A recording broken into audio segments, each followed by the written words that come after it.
And my dear friends, आशा करता हूँ कि आप सभी अच्छे स्वास्थ्य के साथ होंगे। तो जैसा कि आपको पता है कि हमारा जो टॉपिक है वो है एडवर्ब। तो अभी तक हमने अपने एडवर्ब के 8 प्रकार पढ़े हैं। तो आज हम उससे आगे के जो प्रकार हैं उनको पढ़ेंगे। तो आज का जो नेक्स्ट हमारा टाइप है वह है रिलेटिव एडवर्ब्स। रिलेटिव एडवर्ब्स को सापेक्ष क्रिया विशेषण कहा जाता है। सापेक्ष क्रिया विशेषण कहा जाता है, इसका मतलब कि ये किसी ना किसी के साथ कोई संबंध को स्थापित करता है। तो क्या है ये? These adverbs are used to introduce clauses. देखिए तो क्या होता है, दीज मीन्स ये, एडवर्ब्स मीन्स क्रिया विशेषण, आर मीन्स हैं, में इस्तेमाल किए जाते टू इंट्रोड्यूस प्रस्तुत करने के लिए। क्लॉज मीन्स होता है उपबंध या उपवाक्य। तो ये उपवाक्य जो होता है उसको प्रस्तुत करने के लिए इस्तेमाल किए जाते हैं विद द गिवन सेंटेंस में। जो यहाँ पर आपको कोई वाक्य दिया जाता है उसके साथ ये इस्तेमाल किए जाते हैं, या इसे कह सकते हैं जॉइन टू सेंटेंसेस टुगेदर। या ये वो वर्ड होते हैं कि जो दो वाक्यों को आपस में जोड़ते हैं। तो चलिए अब इसमें देखते हैं कि ये जो हमारे रिलेटिव एडवर्ब्स होते हैं वो कौन से होते हैं। जैसे यहाँ पर देख रहे हैं क्या, व्हेन, वेयर, व्हाई और हाउ। तो ये हमारे कुछ रिलेटिव एडवर्ब्स हैं जो यहाँ पर दिए गए हैं। इन्हें कहा जाता है, व्हेन मीन्स होता है कब, वेयर मीन्स होता है कहाँ, व्हाई मीन्स होता है क्यों, और हाउ मीन्स होता है कैसे। तो ये कुछ हमारे क्रिया विशेषण हैं, जैसे कब, कहाँ, क्यों और कैसे। तो चलिए अब इनके एग्जाम्पल्स देखते हैं।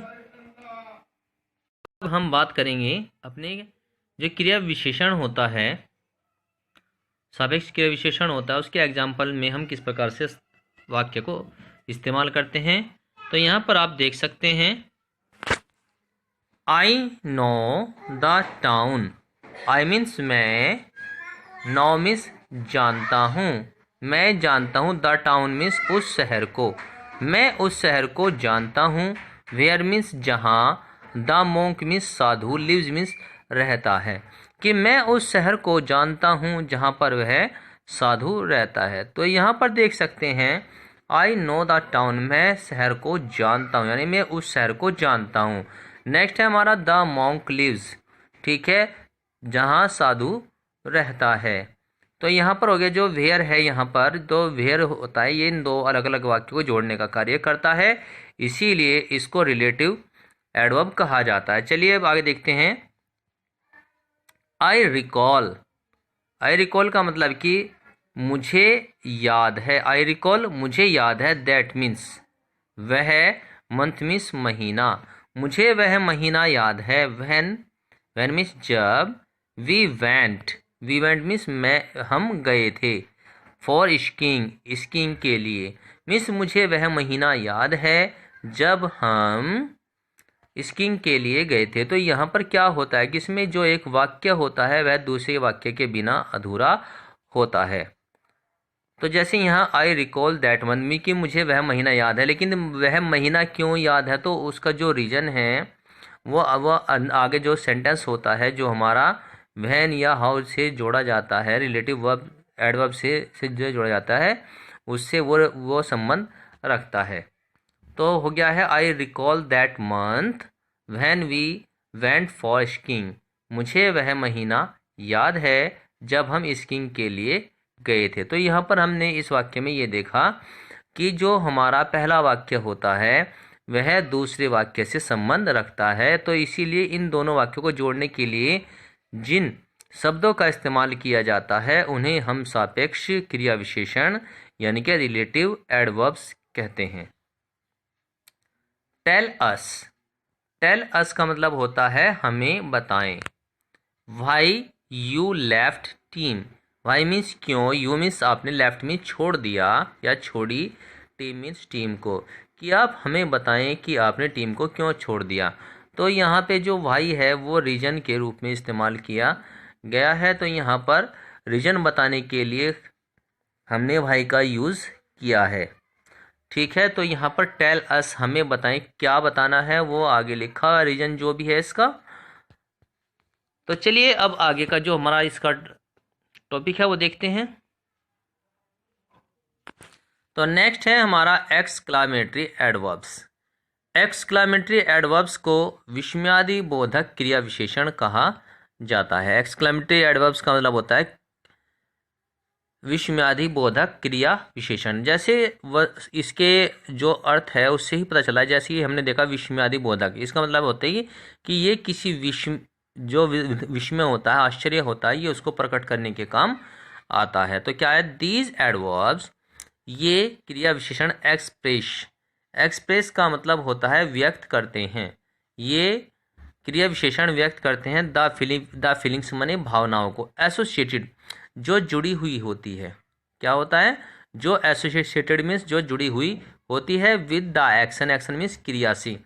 ठीक है, तो यह जो हमारा क्रिया विशेषण होता है ये उन भावनाओं को व्यक्त करता है जो हमारी क्रियाओं से जुड़ी हुई होती है। जैसे आह, व्हाट, में, हाउ और ब्रेवो, ये कुछ ऐसी हमारी एडवर्ब्स हैं जो हमारे एक्सक्लामेटरी को दिखाती है, विस्मयादि बोधक को दिखाती है। तो इसमें अब हम कहते हैं आह को कहा जाता है आह, और व्हाट मीन्स होता है क्या, और मे मीन्स हो सकता है, और हाउ मीन्स कैसे, और ब्रेवो का मतलब होता है शाबाश। जैसे हिंदी में कहते हैं शाबाश तुमने बहुत अच्छा काम किया, तो ये वही हमारी एडवर्ब होती है जो हमें ये दिखाती है। तो चलिए हम इसमें अब वाक्यों को देख लेते हैं एग्जाम्पल में। How tall the tower is, how means कितना, टॉल मीन्स लंबा, the tower means tower, is means है कि टावर कितना लंबा है। तो यहाँ पर जो एक्सक्लामेटरी साइन होता है, तो एक्सक्लामेटरी साइन इस प्रकार का साइन होता है, इसमें एक डंडे के नीचे एक बिंदु लगा हुआ होता है।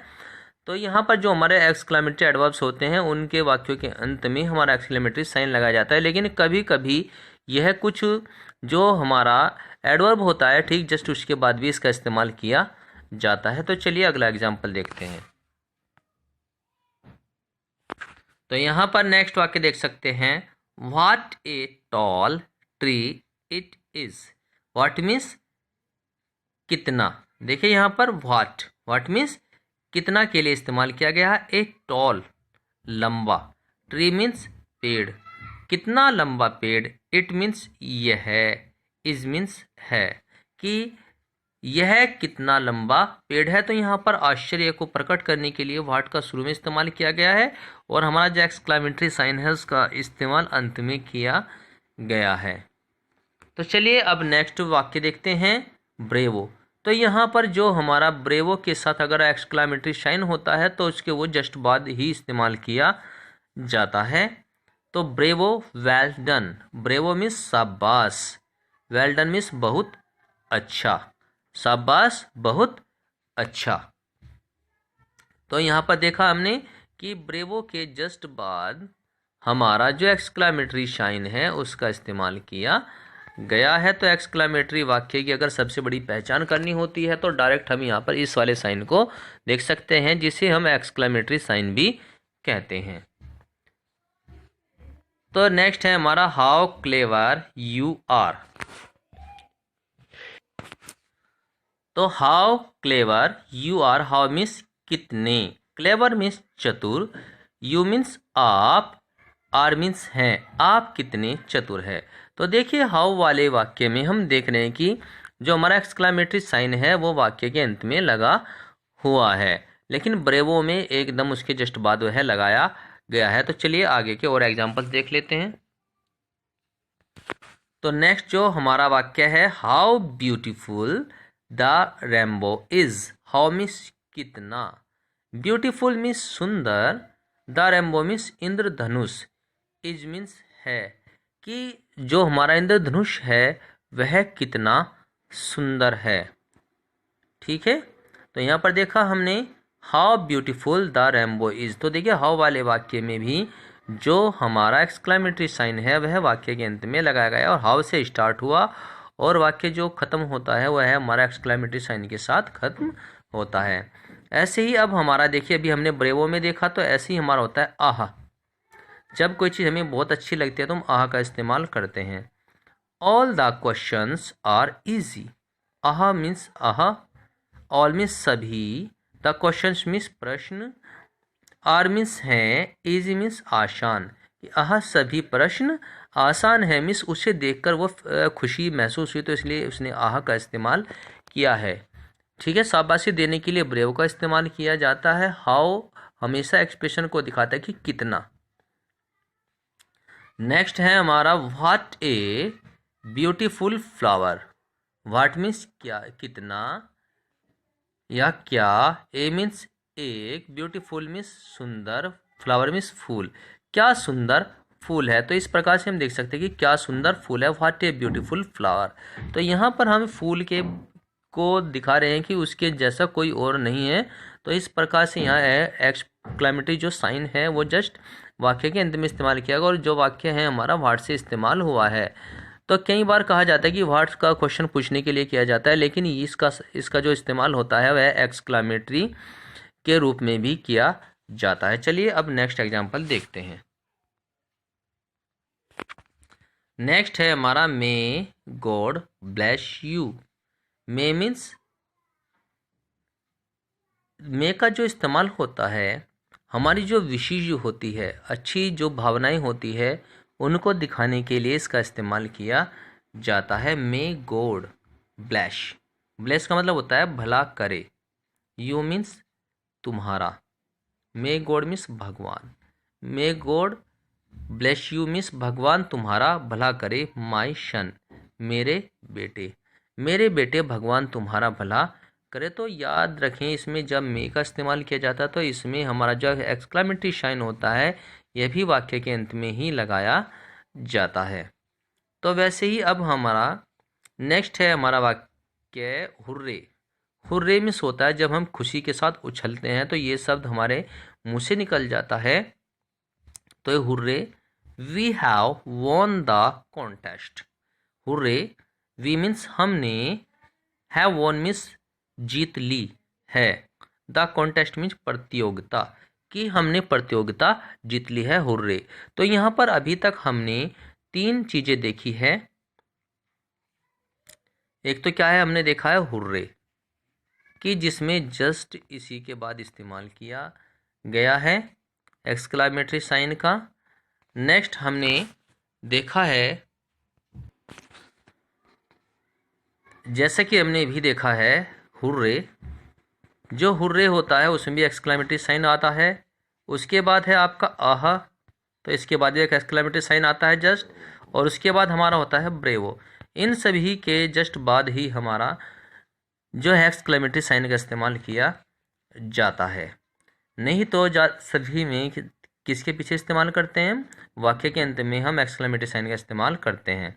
तो could I have a new Barbie doll. Could means क्या, सकती है, आई मीन्स मुझे, ए मीन्स एक, न्यू मीन्स नई, Barbie doll means Barbie doll, कि क्या मुझे एक नई बारबी डॉल मिल सकती है। कुड आई हैव, इसका मतलब हो गया कुड मीन्स क्या, आई हैव मीन्स मिल सकती है, क्या सकती है, और हैव मीन्स मिल, क्या मिल सकती है, आई मीन्स मुझे, क्या मुझे मिल सकती है ए न्यू डॉल, एक नई बारबी डॉल, की क्या मुझे एक बारबी डॉल मिल सकती है, वो भी कैसी है, नई।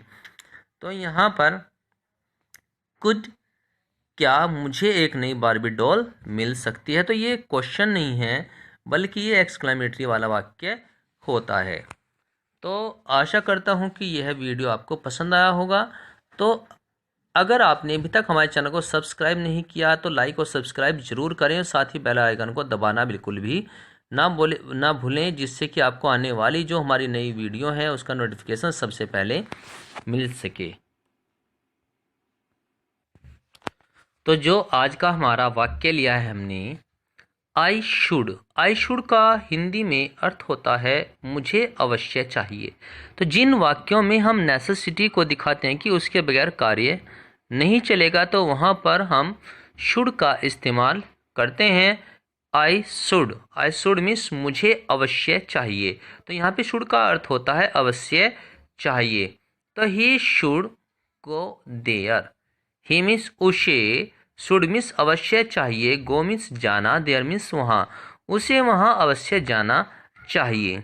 जैसे कि आपको हम एक एग्जांपल देते हैं, मान के चलो कि किसी आदमी का एक्सीडेंट हो जाता है तो उसके जो सगी संबंधी होते हैं तो उनका वहाँ पर जाना अत्यंत आवश्यक होता है। वैसे ही अगर आपके कोर्ट में कोई मसला चल रहा हो तो वहाँ पर भी जाना बहुत ही ज़रूरी होता है, तो वहाँ पर हम कह सकते हैं कि अवश्य ही जाना चाहिए। तो कि मीन्स जहाँ पर आपके बगैर काम ना चल सके या उस व्यक्ति के बगैर काम ना चल सके जिसके बारे में हम बात कर रहे हैं, तो हमें वहाँ पे उसके जस्ट बाद शुड का इस्तेमाल करना होता है।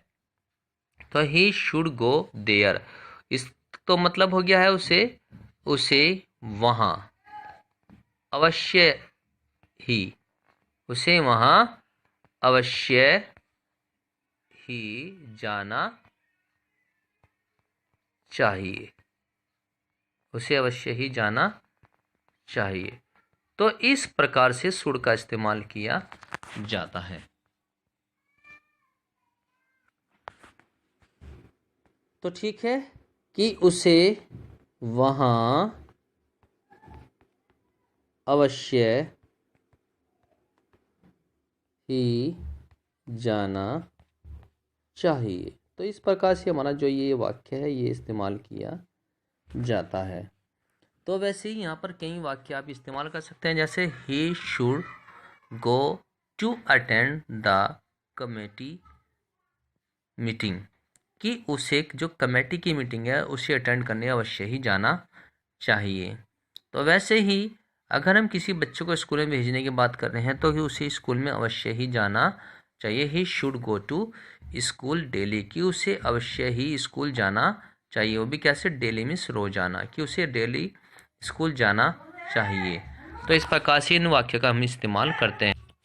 तो आज के लिए इतना ही, कल हम आपके सामने नई वीडियो लेकर हाजिर होंगे। Thank you, have a nice day.